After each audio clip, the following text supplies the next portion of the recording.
Whether you're just starting out with Virtual DJ or you're a frequent user, having the most up-to-date software is crucial for your DJing skills.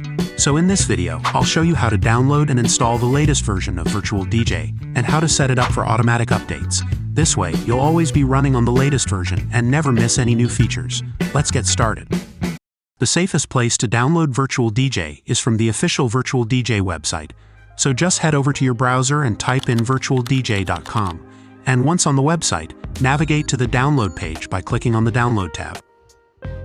Now simply click on the button for your operating system, either Mac or Windows, and this will download the installation file for you.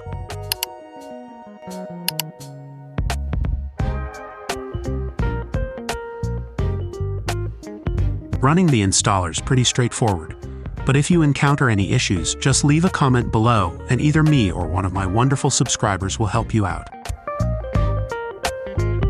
After the installation, you can either launch Virtual DJ directly from the installer or a shortcut on your desktop.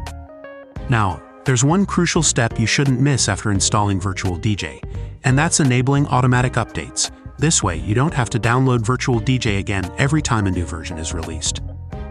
To do this, head over to Settings. Now click on the Options tab. And in the search bar, type Updates. This will provide you with the choice to check updates upon opening Virtual DJ and also receive early access updates. Our channel is packed with lots of tutorials to help you master Virtual DJ and also enhance your DJing skills, like this video where we show you how to easily transition between songs with big BPM differences. So scratch that subscribe button and hit that notification bell to stay updated on all our future Virtual DJ content.